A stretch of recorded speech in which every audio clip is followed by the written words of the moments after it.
Nah, hanya saja kami juga perlu tegaskan, saya, Pak Roy, dan sejumlah penasihat hukum yang pada 15 Desember 2025 yang lalu menghadiri apa yang disebut dengan gelar perkara khusus di sini, di Polda Metro Jaya, kami telah diberi kesempatan akses dengan cara apa? Melihat dokumen bukti yang disita oleh penyidik, diantaranya adalah dokumen bukti berupa ijazah S1 UGM dan SMA milik pelapor, yakni Saudara Joko Widodo. Nah, dari penginderaan kami sementara saya itu dengan penglihatan, justru kami sangat menambah keyakinan bahwa memang ijazah ini bermasalah. Kenapa? Karena sebelumnya kami kira ijazah yang selama ini dikekep atau disimpan atau ditutupi atau dihindari untuk ditunjukkan kepada publik yang milik Saudara Joko Widodo itu adalah ijazah yang lain. Ternyata kami bisa memberikan kesaksian ijazah itu adalah sama seperti yang sudah beredar, yakni ijazah UGM yang di sana ada foto seorang pemuda atau laki-laki dengan kumis tipis dan menggunakan kacamata. Dan itu pula juga sudah dikonfirmasi melalui sejumlah peradilan KIP yang juga mendapatkan salinan ijazah dan persoalannya makin meluas begitu, dan ijazahnya juga sama. Artinya kami ingin segera ijazah Saudara Joko Widodo itu ditunjukkan agar seluruh rakyat juga memiliki keyakinan sebagaimana kami yakin. Karena kami sebelumnya tidak terlalu yakin atau baru 99,9% lah begitu.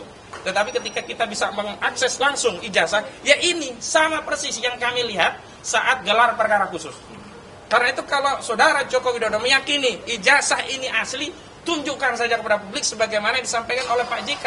Dan saya setuju dengan Pak JK kalau memang ternyata publik nanti melihat ijazah itu asli, biar perkara segera selesai. Tetapi kalau memang bermasalah, memang tidak ada pilihan lain kecuali apa, hukum harus ditegakkan. Tidak boleh ada legasi jahat yang buruk, yang merusak citra negara kita pernah dipimpin oleh presiden yang berijazah palsu.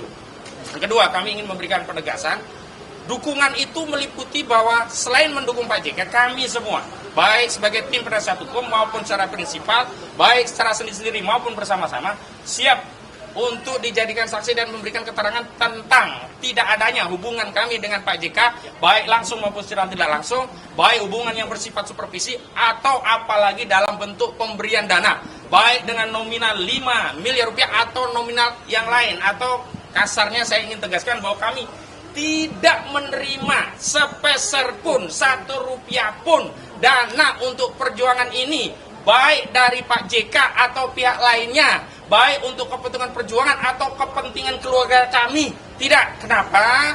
Karena kami datang memang bersama Pak Roy, mendampingi Pak Roy, dan dulu pernah mendampingi Saudara Rismon Syandi Partai Solan, yang kini sudah menjadi pengkhianat, itu karena dorongan panggilan hati untuk menyelamatkan negara kita. Dan kita semua justru mendukung agar apa? Agar dugaan tindak pidana fitnah dan pencemaran ini segera diproses. Kenapa? Karena apa yang diklaim oleh Saudara Rismon Syanipar dan juga kuasa hukumnya yang menyatakan Jahmada Girsang yang itu katanya AI, itu menurut kami tidak bernilai. Kenapa? Bantahan itu baru disampaikan setelah ada laporan. Sebelumnya tidak pernah ada bantahan. Karena itu saya sarankan kepada Saudara Jahmada Girsang, jika Saudara menyatakan itu bukan suara Saudara, bukan video klien Saudara, maka sampaikan itu di pengadilan, bukan melalui media. Karena laporan pro justisia harus dikonter secara pro justia, tidak cukup dengan omon-omon ya. Dan berikutnya, kami hari ini juga ingin menegaskan bahwa apa yang terjadi hari ini semakin mengokohkan, meneguhkan, meyakinkan bahwa ijazah ini bermasalah. Sebab kenapa? Saudara Joko Widodo 30 April 2025 yang lalu yang memulai perkara ini, yang memulai perang ini, sebagaimana Amerika yang memulai perang terhadap Irak. Saudara Joko Widodo memulai pertarungan ijazah palsu dengan melaporkan Pak Roy Suryo dan kawan-kawan ini pada tanggal 30 April 2025 yang lalu. Semestinya, kalau memang ijazah itu asli dan dia sudah percaya diri dengan bukti-bukti, maka tidak cukup sulit untuk menaikkan perkara ini ke persidangan. Tetapi kenapa? Hampir 1 tahun. Kira-kira 30 April tahun ini, dikit lagi itu 1 tahun, kasus ini tidak berjalan. Yang ada apa? Justru Saudara Joko Widodo mengirim sejumlah buzzer-buzzernya, entah YouTuber, entah orang dengan status terpidana, mendatangi klien kami, merayu-rayu agar bisa datang ke Solo untuk memproses apa yang disebut dengan restoratif justice. Dan kami menduga motifnya adalah agar Jokowi cari aman. Tidak perlu melanjutkan kasus dengan ada restoratif justice, terjadi perdamaian, kasus dicabut sehingga Jokowi tidak kehilangan kesempatan untuk dipermalukan dirinya dan ijazahnya di persidangan. Nah, ini cara-cara menghindari, ini cara-cara tengik licik ya, saya tegaskan. Lakukan dirinya dan ijazahnya di persidangan. Nah, ini cara-cara menghindari, ini cara-cara tengik licik ya, saya tegaskan begitu. Kenapa? Memang Saudara Joko Widodo terakhir di wawancara media menyatakan dia tidak mau menuduh siapapun. Kalau dulu sudah ada Pak SBY Demokrat, begitu dilaporkan hilang. Nah, sekarang disuruh lagi, ada Habib Rizik disebutkan, termasuk ada Pak JK. Begitu Pak JK ini lapor, nggak tahu akan hilang atau tidak. Tapi yang menarik, Habib Rizik Syihab sendiri juga mengakui dihubungi banyak orang untuk bisa ketemu dengan Saudara Joko Widodo, dan Habib menyampaikan tidak akan ketemu sebelum ada proses hukum terhadap kasus KM50. Itu artinya apa? Memang Saudara Joko Widodo ini tidak berani, alias pengecut. Saya tegaskan, Saudara Joko Widodo pengecut. Dia hanya berusaha menjatuhkan mental Pak Roy Suryo dan kawan-kawan dengan membuat laporan polisi. Dikira setelah membuat laporan polisi, Pak Roy Suryo takut, langsung datang sowan ke Solo, nyembah, berlutut, mencium kaki Jokowi dan minta maaf, damai, dan kasusnya berhenti. Dan dengan perdamaian itu seolah, oh ini sudah selesai, damai. Ijazahnya asli ya, Pak Roy Suryo sudah ngakui. Tapi ternyata tidak. Walaupun sudah ada 3 orang yang gugur, bukan karena kalah dalam perjuangan, bukan karena kalah dalam pertarungan, tetapi karena pengkhianatan. Tapi yang lain tetap melanjutkan perjuangan, dan ini membuat kubu Jokowi pusing. Dan saya ingin tegaskan bahwa yang mengemis perdamaian restoratif justice itu pada pokoknya adalah kubu Jokowi, dan dengan motif agar kasus ini bisa dihentikan dengan beberapa indikator. Pertama, memang benar Saudara Egy Sujana dan Damai Hari Lubis yang datang ke Solo, termasuk Rizmon Sianipar yang datang ke Solo. Tetapi kedatangan itu tidak terjadi tanpa sebab. Egy Sujana sebelumnya dinego oleh orang-orang kubu Jokowi, Darmizal dan juga Rahmat dari Rejo, relawan Jokowi, yang itu kemudian ditindaklanjuti dengan pertemuan di Solo di tanggal 8 Januari 2025 yang lalu, kemudian Januari 2006 yang lalu, kemudian ditindaklanjuti dengan pengajuan permohonan restoratif justice tanggal 13 Januari dan keluar SP3 tanggal 15 Januari 2026 yang lalu. Yang kedua, Saudara Rizmon Sianipar itu tidak akan pernah mengajukan permohonan restoratif justice dan mengemis damai kepada Joko Widodo sebelum ada gerakan dari kubu Jokowi yang melaporkan Saudara Rizmon Sianipar dengan dugaan pemalsuan dokumen ijazah S2, S3 Yamaguchi di Jepangnya, termasuk dugaan pemalsuan surat keterangan kematian dirinya di universitas tersebut, yang kemudian itu ditindaklanjuti dengan deklarasi kekalahan telak dari Rizmon.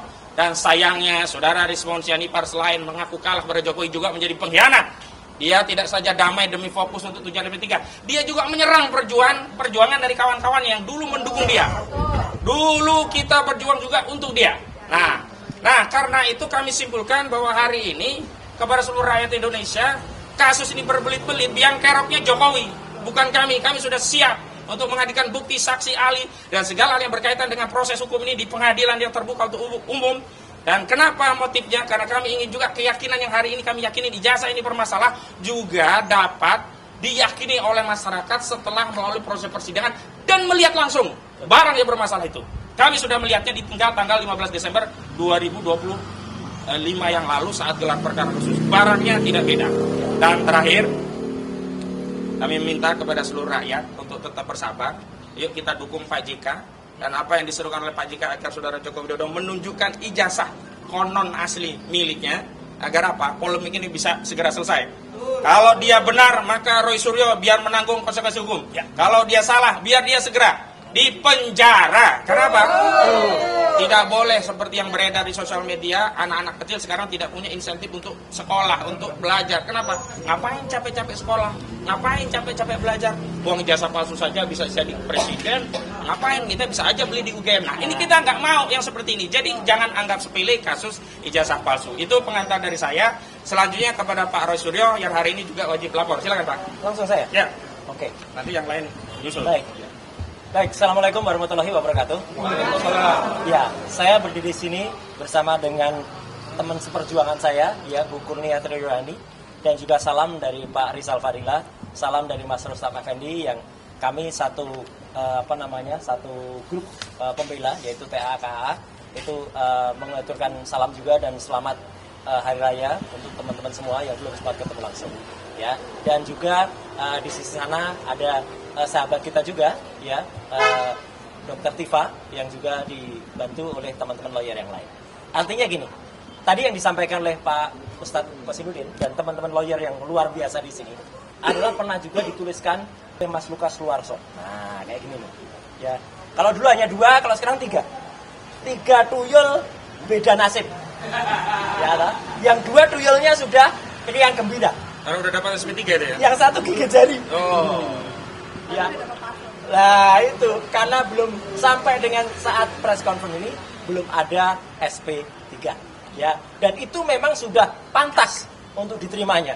Karena apa? Pengkhianatan yang dilakukannya itu luar biasa menyakiti kami semuanya. Ya, luar biasa menyakiti, apalagi teman-teman lawyer ini semuanya. Yang dengan segala daya, segala upaya pro bono, bahkan mereka, ini terus terang saja, saya katakan tanpa rasa malu saya, mereka itulah yang justru mengeluarkan tidak hanya usaha, tapi juga dengan dana untuk juga kemudian datang ke sini bersama-sama, kita makan di kantin bersama-sama, kita sholat bersama di masjid Polda, dan juga kita terus bersama tiap hari, tiap malam, dan lain sebagainya. Makanya saya singkat saja, ya, tadi yang disampaikan oleh Mas Ustadz Kosinudin sebagai koordinator tim non litigasi kami bersama dengan Pak Petrus Celestinus, koordinator litigasi, adalah kami mendukung penuh, ya, upaya pelaporan dari Bapak Wakil Presiden kita yang ke-10 dan ke-12, yaitu Bapak Muhammad Yusuf Kalla, untuk melakukan laporan, dan kemarin sudah diterima dengan di Bareskrim dengan STTL nomor 135/5/Bareskrim 2026. 135 ya STTL-nya, ya LP, ya sudah jadi LP, ya. Bahkan memang sehari sebelumnya memang ada upaya, ya, untuk juga mengadukan para termul, ya. Memang kemarin yang sudah tertulis dalam LP adalah nama Rismon Hasiolan Sianipar, ya. Adapun tadi dikatakan, ini mohon maaf nih harus saya katakan sedikit ya sebagai referensi. Adapun kemudian dikatakan itu kan hanya AI, ya.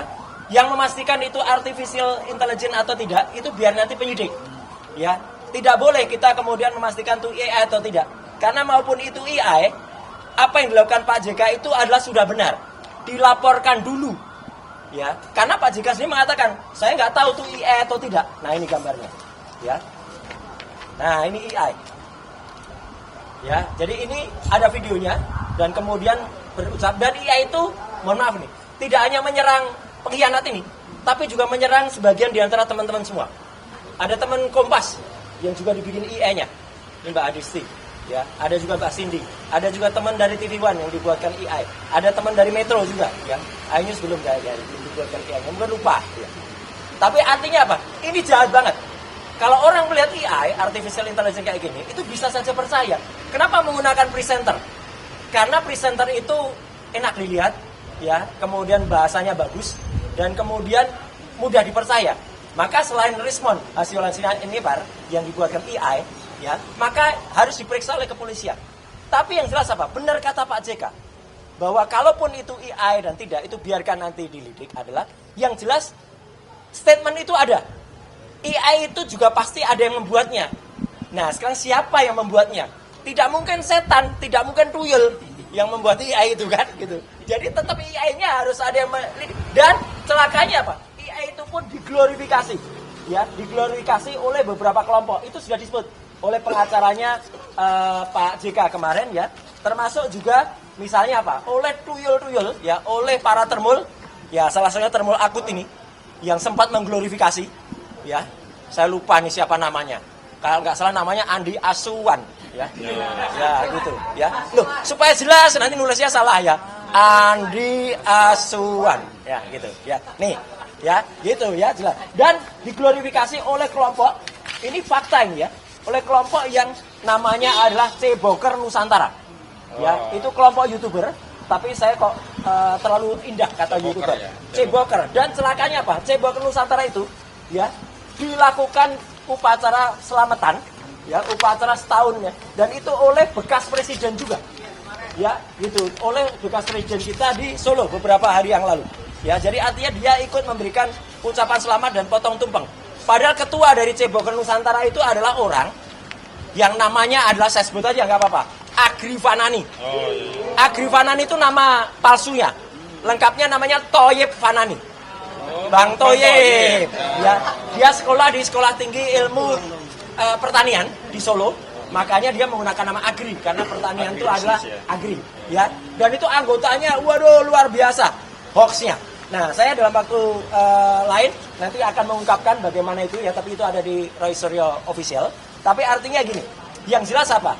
Hari ini kita lakukan ini salah satu contoh saja kontennya dari si Thoyib Fanani ya.